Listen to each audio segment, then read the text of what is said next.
Well, here I am again. It's late at night, and it's the one and only Mr. Dan Raphael. Dan, we've had a great action at the weekend from Las Vegas, but we're going to start with the heavyweight scenario. Tyson Fury, Anthony Joshua, Deontay Wilder, and Alexander Usyk are the four men in play at the moment.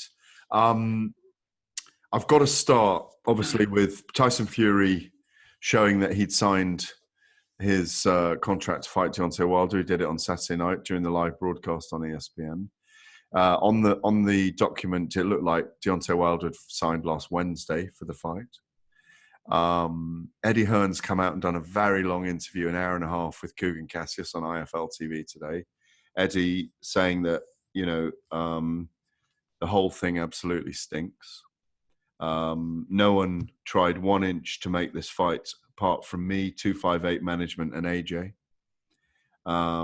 They did not want me to make this fight, and I don't know what to believe anymore. Well, a couple things about that. Number one,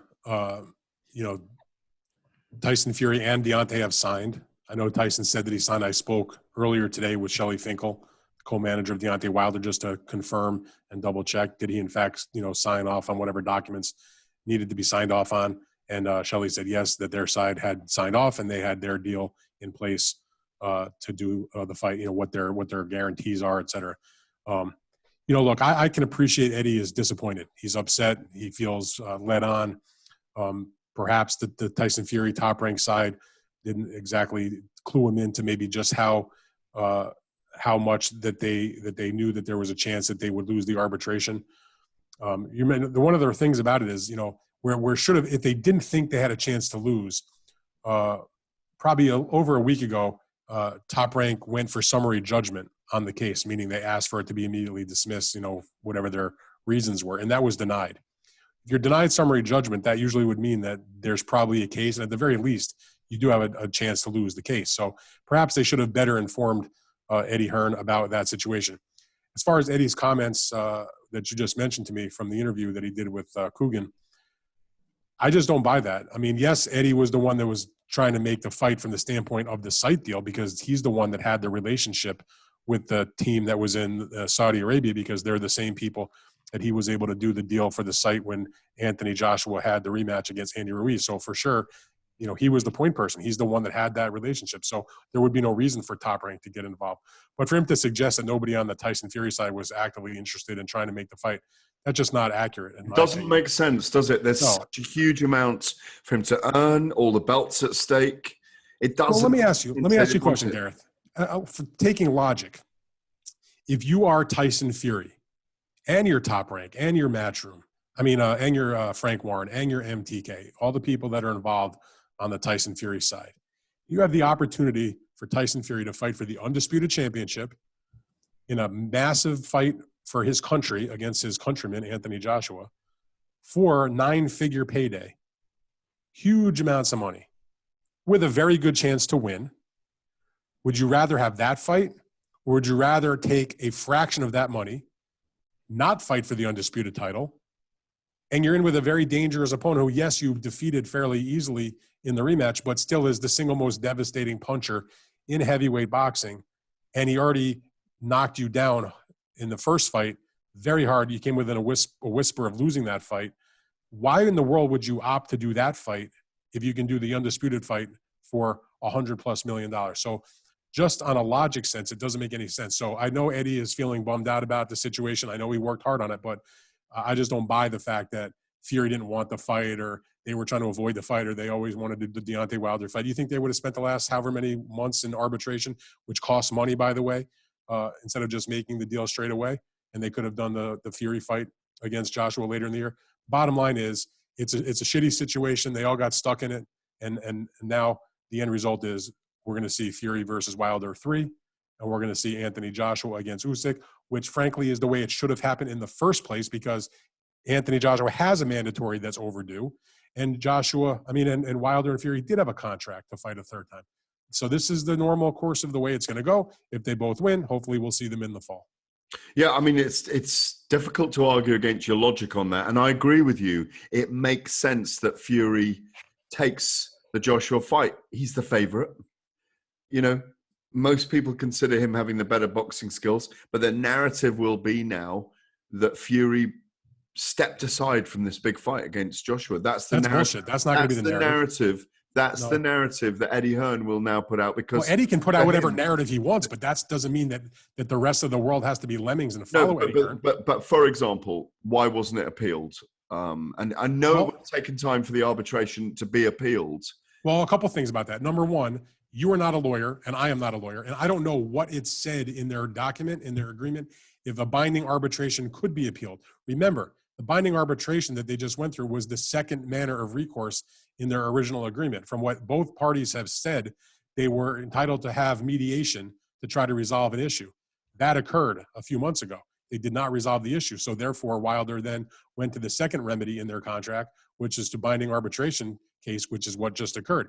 I don't know if there was or there was not an ability to appeal a binding arbitration. I don't think that there was, but even if there was, as you mentioned, if they were going to go appeal, that would take another couple of months probably. And now you're talking about moving Fury back into the fall, and you're totally going to completely blow the chance of a Joshua fight this year. So I think that they sort of, they already took their gamble that they were going to win in the arbitration. They lost. Appeals, usually don't work unless you have a really darn good reason for it. So they're going to do this fight, and hopefully the undisputed fight will happen later in the year. So, there's a lot of coulda, woulda, shoulda. The end result is the Fury camp wanted to fight Anthony Joshua, and Anthony Joshua wanted to fight Fury, and now they're both going to have to wait one more fight and win. And hopefully they get there if they are the winners. Yeah, but I also think there might have been a moment where they came to, you know what, we're extending the end game here. We're just going to extend the end game and get this stuff out of the way, from the Fury side. Well, I'll say this. Eddie Hearn can put out whatever narrative he wants to put out. He's entitled to his opinion. And, he's got a big podium from which to speak. But that does not mean that you, me, any other media person or other fans have to believe what he's saying or take that side. Again, I'm not knocking Eddie whatsoever. I totally understand and feel his pain in this situation. But I just don't agree with his assessment. That's all. Mm-hmm. So we're kind of there with it.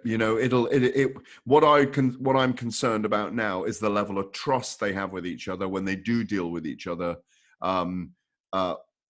Should both men win, should AJ and Fury win.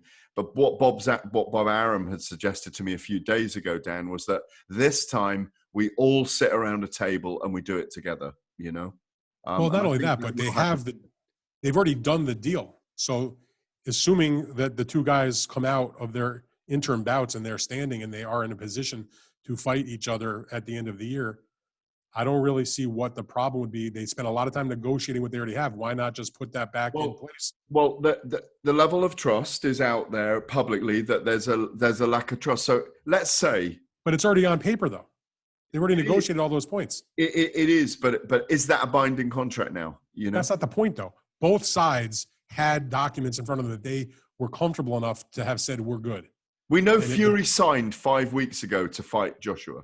We know he did because Hearn revealed it today that he'd signed the contract 5 weeks ago. Yeah. Well, listen, both of the guys, Joshua and Fury, that's why Eddie is a little bit full of shit, in my opinion. Both sides signed a document saying they were going to fight. But everybody knew that signing was contingent on the site situation. On the arbitration. I don't know that it said anything about the arbitration of the contract. They only said about the site deal. The arbitration always loomed in the background. That always was hanging over everybody's head. Nobody thought it would come to this. Everybody thought that even in the event that Wilder won the case, that it would be simply a monetary award and they'd have to pay X number of dollars, but he would still be able to do the fight. That is not what happened. So, yes, they signed. If they didn't want to do the fight, they wouldn't have signed a document because maybe they would have won the arbitration and then he would have been fighting him. So all the nonsense about, Fury didn't want the fight, they always intended to do the third fight with Wilder, that's a crock of nonsense, in my opinion. And they already negotiated this very heavy, detail-oriented deal that covered all kinds of different things, you name it, soup to nuts, plus the site deal. There should be no reason, as long as the Saudis are still amenable to doing the fight under those original terms, why the day after the Joshua fight, because he'll be the one that fights second in this situation, can't just now exchange the same exact papers that they had that's already been gone over by all the lawyers. It shouldn't take 5 minutes to take care of that business. Yeah, and I think what'll happen is they'll fight in December in Saudi if they both win, and then they'll fight at Wembley in April or May. When one of the weird things that happen in boxing, imagine, because this is a potential scenario as well. Joshua absolutely pummels Usyk and knocks 6 bells out of him, knocks him out in 5 or 6 rounds, looks amazing. Fury squeaks by in 12 rounds against Wilder. Mm-hmm. You've heard this before. They start going, do you know what? It's not 50-50 anymore. I've got 3 of the belts. I've just done 2 mandatories. Yeah.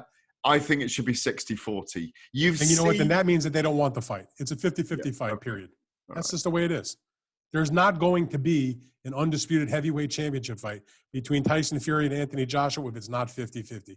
They both bring enormous amounts of I agree with you, but I'm just positing what may come out. And if that happens, then shame on them.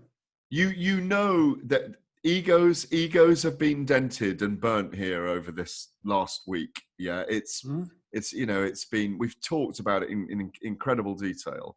But if they want the fight, that's how they get the fight. I agree. If they want the fight, they'll have it. Yeah. It's not complicated. Yeah. They've already agreed to the terms.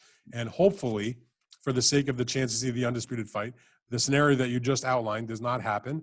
And by the way, the scenario that you outlined could just as well go the other way. What if Fury, exactly beats the living crap out of Wilder and Joshua, squeaks by a tough, skilled, slick, moving southpaw. Gets knocked down and comes up and knocks Usyk down. And retains the title. I mean, then you're talking about the Fury camp doing the same thing. I think at the end of the day, it's 50-50. As long as they're both coming off wins and both holding those titles, presumably it'll be a similar or the same exact deal that they've already agreed to. Well, listen, as Laurel and Hardy used to say, that's another fine mess you've gotten me into. Come on. It's late, and I called you. A new hat for you today, Gareth, by the way. Yeah, you've got Tito Trinidad and Bernard Hopkins 20 years undisputed ago. I figured if we're talking undisputed heavyweight championship, middleweight. We're going to talk about in our other video the undisputed junior welterweight championship. Might as well also acknowledge the great undisputed middleweight title match between Bernard and Tito from 20 years ago. Absolutely. Well, come on. I'm going to end this little section, part 1, with you look rosy and happy. What was new lights? New lights for you? New lights. What was for dinner? Well, because again, we're doing our video late tonight. It's 8:00 here already. We usually do these in the afternoon, my time. Dinner was very good tonight. Dinner was beautiful grilled chicken, nice salad this was the first week my wife gets from a local farm, the weekly farm box. So it's all got kind of home, like locally grown, whatever. And you just never know what's going to be it. This week, just beautiful local grown lettuces, all kinds. So big hefty salad, beautiful grilled chicken. Some nice little bread on the side, a little Coke Zero to drink, all good. What about the Sprite, Dan? Listen, you know me. I would never drink the Sprite. I don't want to upset Kevin Iole, and I don't want to upset the Iron Sheik. There we go. I needed to hear those two. Absolutely brilliant. Join us for part 2. He's the one and only Dan Rayfield.